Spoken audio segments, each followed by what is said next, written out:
Paul is not in the best of moods since his colon and endoscopy, and that's totally understandable. This is nerve-wracking, oh my gosh. I am done. It's not my best work. For those of you back in the day who said you're gonna get a port and you're gonna get infections like nonstop, ha! I proved you wrong.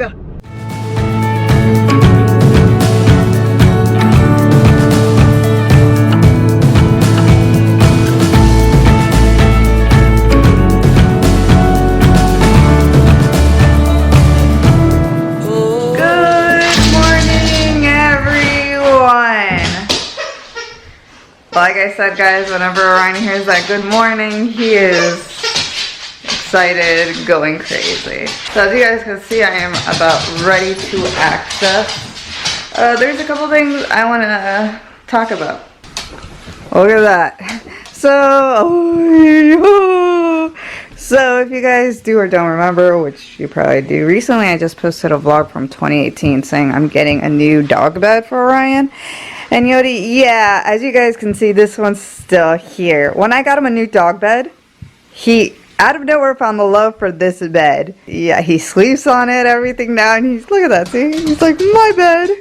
Orion oddly has an odd attachment to that bed. Like, I feel like it's super hard, but all of a sudden he loves it. When he saw I was getting him a new bed, he's like, no, I love this one now.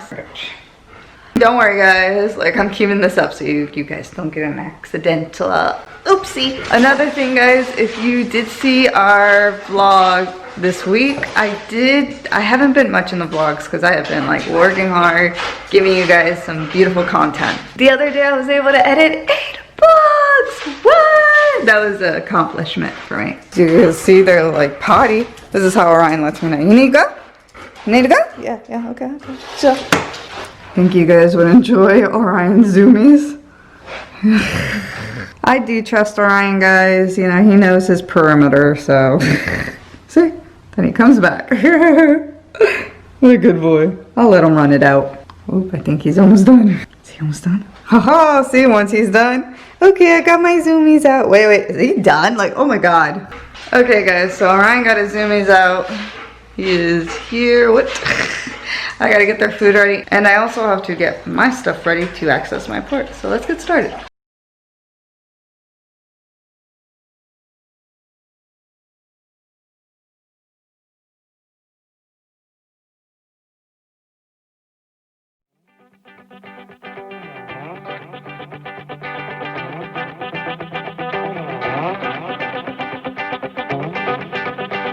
So guys, this is my setup. I'm about to access, and you have thing 1 and thing 2 over there being silly. You guys both look guilty of something. What are you doing? What are you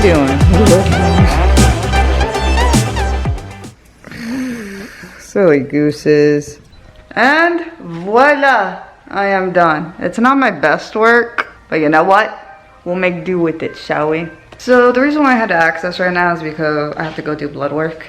And my veins are not the best at times, so this is more reliable. And right now, what is going on with you, Paul, on your end? So, I have my colonoscopy and endoscopy procedure tomorrow. The rule is they have to have a coronavirus test within 7 days and have the actual result within like a day or two that it's negative. So it's not like you can get the result a week ago, okay, yeah, I'm negative. No, it has to be within like a day or two of your actual appointment. And my doctor's office has not received my result yet. And that's why I'm on hold right now with the Centric Care where I went to do it at to try to get a result. We're going to be doing this for a while, guys. I have to get dressed, ready for this blood work appointment, so I'll be back. I am done. I look all good and ready. Paul's still on the phone. He apparently called the wrong department. He's not a happy camper. No. So I am pissed. This is beyond ridiculous. I went to the Centricare to do my COVID-19 testing. I had the order form printed out. They couldn't take it in person, that was fine. I had an email to them, that was no issue there. But on the order form, because I saw it, it says it's for pre-procedure. So it's not because I'm suspected of having COVID, it's because it needs to go through that, so make sure that I'm okay for my procedure. I did the testing, they sent it off, no big deal. That was a week ago. It shouldn't take this long for a pre-procedure, because when it's pre-procedure, you have to have the result within like a couple of days of your procedure. You can't have the positive from a week ago or 2 weeks ago and go to do your procedure. That's not how it works. I've been on the phone for at least an hour calling so many different places of every single department of Advent Health and the actual Centricare that I went to, COVID hotline, you name it, I called them. Come to find out that the result's gonna be in right around by Friday. And I'm like, I can't wait that long, this is ridiculous. And the lady did some more research and found out that the testing facility did not put the order in as pre-procedure. So when they don't put it in as pre-procedure, it takes a little bit longer. So now I'm the one who's over, because guess what? Now I can't do my procedure tomorrow because I'm not going to do the whole prep on maybe it'll be here by tomorrow morning when I go in, which still, they won't even let me go into the office unless I have that little paper in my hand saying I'm good. This is beyond ridiculous and super frustrating. I'm pissed beyond all belief. Even though I have the order, and the order says pre-procedure, but the lady who I was speaking to says they put it in as a regular, not as pre-procedure, because if it's done pre-procedure, it's within 72 hours. That's what they said, but they said at latest by Friday, but they still don't know. Yeah, because at this point, I don't know what to do. I'm going to give them a shout. I'm going to just see, what I can do. And then I'll talk to my manager, and I'll call you back and let you know. I called the Centricare themselves. They sent me to the Corona hotline. The Corona hotline sent me back to the Centricare. The Centricare sent me to that lab office. Sit rep, you can hear my stomach growling from hunger. On the phone again for another like 30 minutes. Janice has to stand really far in the background. That's how short she is. Shut up. And I got in contact with my doctor's office, let them know what was going on, the people who were helping me. She called me back, let me know that she is going to try to call the lab services, see if they can expedite something for today. Janice has her wisdom teeth removal, and I can't push this surgery back a day or two or to next Monday, because they're like, yeah, we can definitely fit you in, but Janice has her wisdom teeth, and we're not going to postpone that for my colonoscopy. I'd rather postpone my simple colonoscopy. That's what's going on right now. Let's see what's going to happen from that, and we're going to go do some blood work now. Alright guys, so Paul has gotten off the phone with a couple people, and honestly, seems like life does not want him to do this colon and endoscopy. It's been like rescheduled so many times since like February, and we still haven't been able to get it done. I hate it. Oh well, I know it sucks, but at least we got a notice of it now, because imagine if he would have started the prep, he would have not been happy.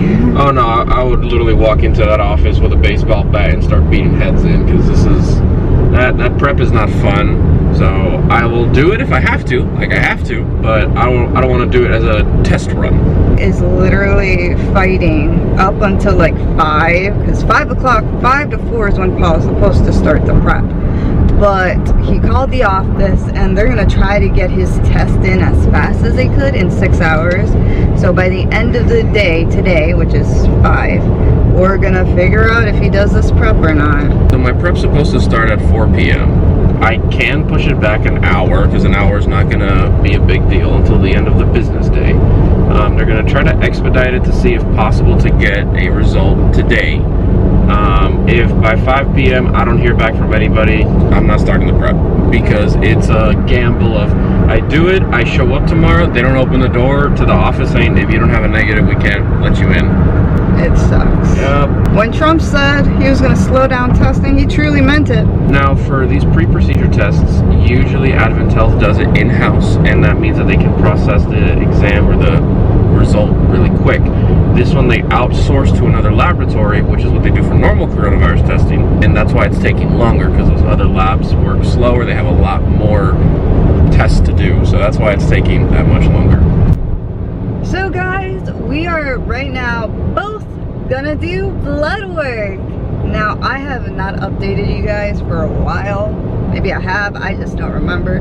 When insurance started acting iffy in 2019, out of nowhere, my home health company told me, yeah, insurance will not be covering, your nurses coming anymore. So pretty much they're like, you have done such a great job, good luck, by yourself. And they didn't give me a notice. It was like instantly. The only person who did notify me was my nurse. When I called her, she was like, yeah, I can't come over, but for you, I will come over because this is ridiculous. They just dropped you without you even knowing. On my insurance side, they saw that since I haven't had any infection, sepsis, or any of that source, I don't need a nurse anymore. So for those of you back in the day who said you're gonna get a port and you're gonna get infections like nonstop, ha! I proved you wrong. Now the downside of this, once again, yeah, I wasn't notified, and my nurse had to give me like a quick crash course. She taught me a crash course on how to do my own blood work. Now, I have only done it once. Me and Paul were like on edge, like, what are we doing? We did it successfully. Nothing happened. I did great. We're gonna do it again, and we're gonna take you guys along for the ride.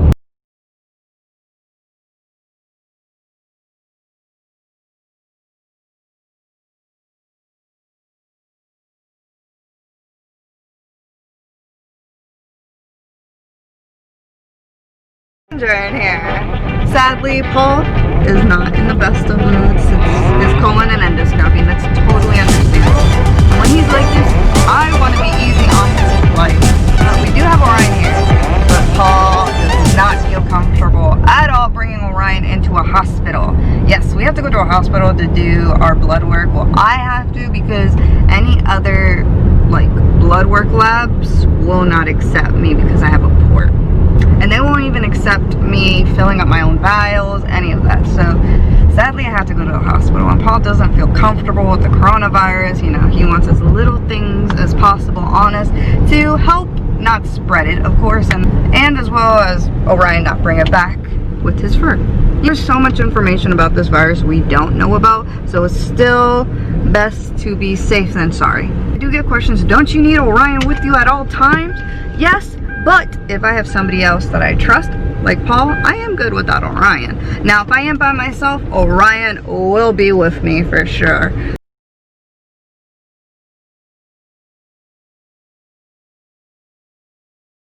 So we are here at the hospital that I like to go to personally, because I just feel like it's a little, they have a je ne sais quoi.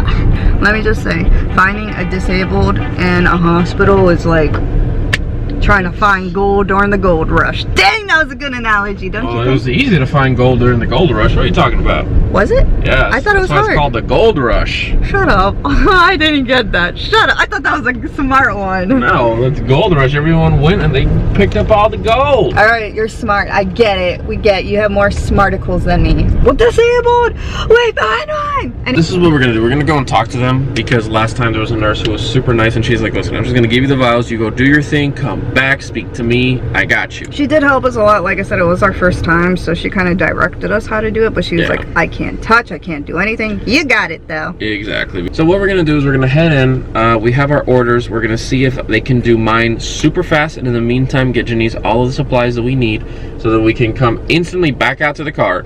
In the safety and comfort of our car, we can draw the blood, do everything, put it in the bag, label every vial, then go and drop it off and get the hell out of here. Yes. So we are gonna go in there. I will not take the camera, but when we are back, you guys can see how we do it, shall we? So we are back in the car. We got everything. Thankfully, the last time I did my blood work, it was the same lady who helped, so. I got stabbed. Paul got stabbed, and I like how his Band-Aid matches his mask. Yeah, that was funny. The lady did that on purpose. I was like, that's actually really funny.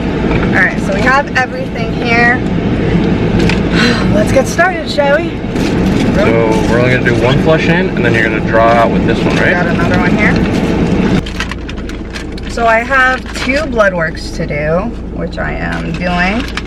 A lot of vials. We have our adapter. We got a bunch of vials. Like, this is insane. The membrane. Okay. What we can do first is already write the names on them. You doing it or me? I got it. Your handwriting is atrocious. Your handwriting is gigantic. Well, we're at a standstill, aren't we?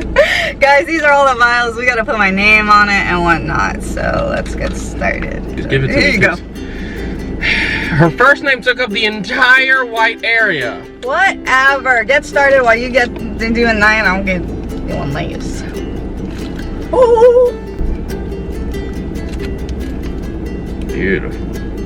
Throwaway vial. Throwaway vial. I don't know. It's supposed. They say it will let you know. I don't. That's it.